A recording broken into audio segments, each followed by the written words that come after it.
Donald Trump fires his Attorney General, the man he described as a dumb Southerner and Mr. Magoo, replaced in the interim with a former legal pundit who made a career criticising the Russia investigation. From teleprompter Trump to full meltdown, abusing and shouting at reporters, threatening Democrats, mocking Republicans who lost, and then the president's news conference got really weird.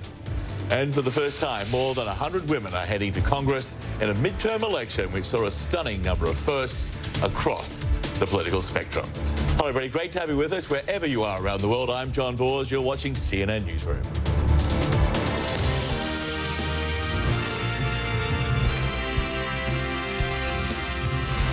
There's a new acting head of the U.S. Justice Department, and that could mean some big changes for the Russia investigation after the president fired his much-maligned Attorney General, Jefferson Beauregard Sessions III. He's replaced for now with Matt Whitaker, who was Sessions' chief of staff. According to the Justice Department, Whitaker will be in charge of all matters under the purview of the Department of Justice. That means he will oversee Special Counsel Robert Mueller's investigation. Sessions left the Justice Department late Wednesday, saying goodbye to colleagues and shaking hands with his replacement. President Trump has wanted to replace Sessions ever since he recused himself from the Russia investigation. Earlier on Wednesday, the president played coy when asked about the fate of Jeff Sessions. Can you give us clarity, sir, on your thinking currently, now after the midterms, about your Attorney General and your Deputy Attorney General? Do they have long-term job security? I'd rather answer that at a little bit different time. We're looking at a lot of different things, including cabinet.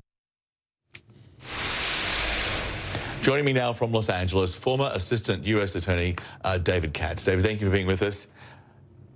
Great to be with you. You know, normally if the president fires his Attorney General or the Attorney General quits, the already Senate-confirmed Deputy Attorney General would take over. That would be Rob Rosenstein. Instead, we got this guy, Matt Whitaker, a virtual nobody. Before he was working at the DOJ, he'd made this career criticizing the Mueller probe on television, like here on CNN last year. Listen to this. I can see a scenario where Jeff Sessions is replaced with a recess appointment, and that Attorney General doesn't fire Bob Mueller, but he just reduces his budget so low that his investigation grinds to almost a halt. Nice plan, just laid out there in full. So do you see the timing here of the appointment of Whitaker as an offensive move by the president to get ahead of the Democrats being sworn into office and taking over the House? Well, I do see it as offensive. I see him as trying to grab the initiative. But this particular move, you have a great, CNN has a great journalistic scoop. You have the reason to recuse him right on tape. This is not an investigation that he should head, given that he's made those statements. Moreover, the firing of Sessions may be an act of obstruction of justice, just like the firing of Comey would probably be one of the counts of obstruction of justice. And this man, Whitaker, would seem, as the chief of staff to Sessions, to know a lot about it, to be a percipient witness. So both because he's a likely witness to one of the alleged acts of obstruction of justice and because he made derogatory comments talking about defunding the Mueller investigation and otherwise impeding it, he is utterly unfit. And I think even the Republicans in the Senate will come around to seeing that he's unfit. Collins has already said so. New Senator Romney has made a very strong statement that it's imperative that the Mueller investigation not be impeded. And, of course, the Democrats, when they get control on, I think it's January 3rd of the House, they'll be all over this, John. Okay, so let's just have a little bit more of the punditry with which Mr. Whitaker offered up here on CNN. He defended that decision by Donald Trump Jr. to take that meeting at Trump Tower with pretty much every Russian who happened to be passing through New York on that particular day, including a Kremlin-linked lawyer who was promising dirt on Hillary Clinton. Here's Mr. Whitaker again. You would always take that meeting. You would have somebody from your campaign take the meeting to try to get the information. Would you take that meeting when you're that high up, 2 weeks after your father was just nominated, with someone that you claim to not even know? I mean, would you really take that meeting? Because speaking to other people on our panel, they said that's not something that's typical. If you have somebody that you trust that is saying you need to meet with this individual because they have information about your opponent, you would take that meeting. Even the language is the same language that the Trumps were using at the time.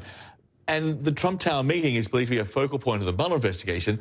So you've got the guy here who's now in charge of the Mueller investigation who thinks a big focal point of his investigation is no big deal.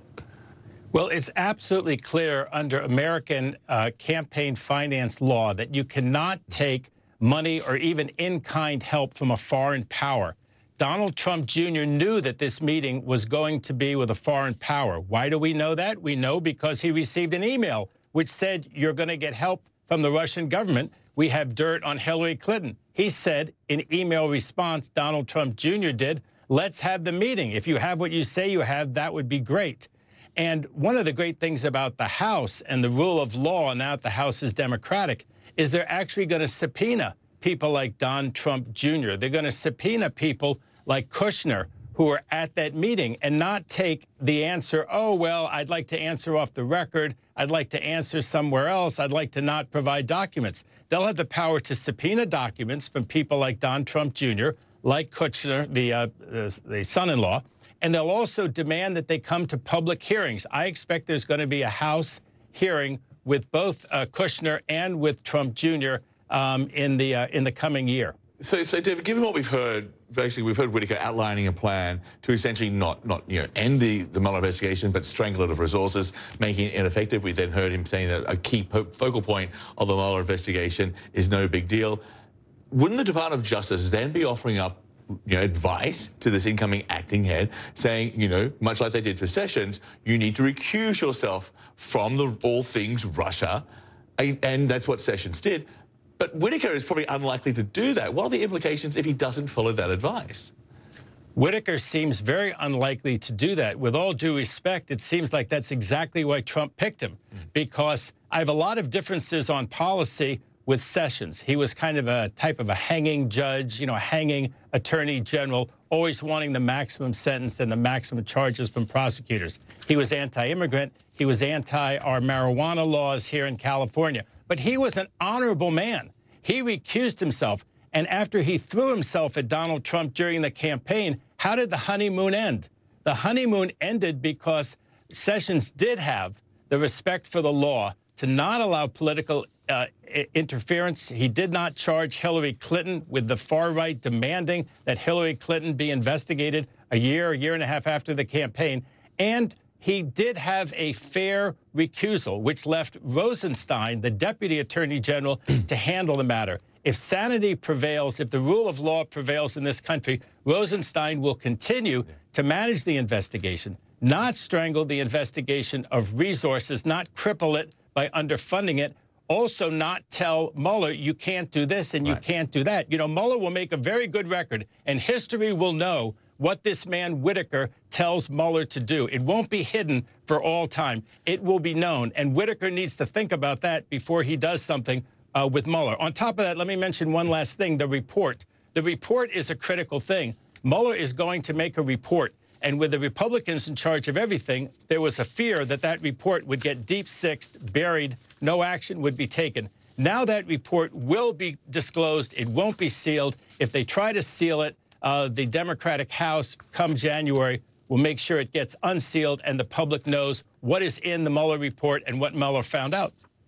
Okay, David, there is a lot in this story. I think we've just barely scratched the surface, but it was a good scratch. So thanks for being with us. It's my pleasure. Thank you. The Washington Post reports Whitaker is unlikely to be nominated for the Attorney General's job permanently. But when Donald Trump does decide on a replacement for Jeff Sessions, the confirmation process is now a whole lot easier, not only because of Republican gains in the Senate, but those new incoming senators as candidates embraced the president. And the way Donald Trump sees it, that means they owe him bigly. As for those Republicans who ran but kept their distance, the president danced on their political graves. You had some that decided to, let's stay away, let's stay away. They did very poorly. I'm not sure that I should be happy or sad. Those are some of the people that, decided for their own reason not to embrace whether it's me or what we stand for. And while the president's strategy of stoking racial fears and exploiting divisions worked to shore up the Senate, it was not without cost, both politically and to the country. Larry Sabat